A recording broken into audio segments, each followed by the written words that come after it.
Kapag ganito nakahigpit, gusto na lang punitin, di ba? Naririnig mula kay Ganito ang gagawin. Pangulong Ferdinand Marcos Jr. patungkol sa nangyaring pag-aresto kay dating Pangulong Rodrigo Duterte. Katunayan sa ngayon, nakabang tayo ngayon dito sa Malacanang Ganito ang para sa gagawin. isasagawang briefing ng palasyo patungkol sa susunod na mahakbang Pilipitin ng mo. gobyerno.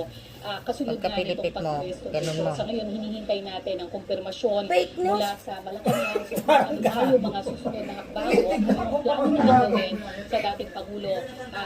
Ito ay sabay na rin yung mga balita nagsilabasan na nakahanggang o nakatakdang ilipad palabas na bansa si dating Pangulong Duterte.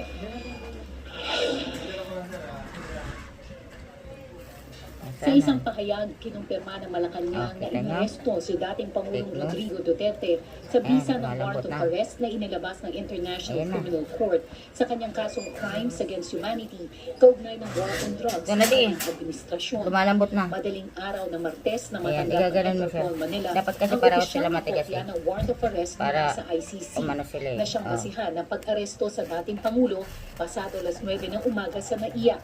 Paglapag nito Buray na mula sa po. Hong Kong kung saan Butasin nyo na lang talaga. sa Huwag na kayong kanyang pakahirap. suporta. Base sa warrant of arrest na pinuputos ng mga West, may sapat na batayan ang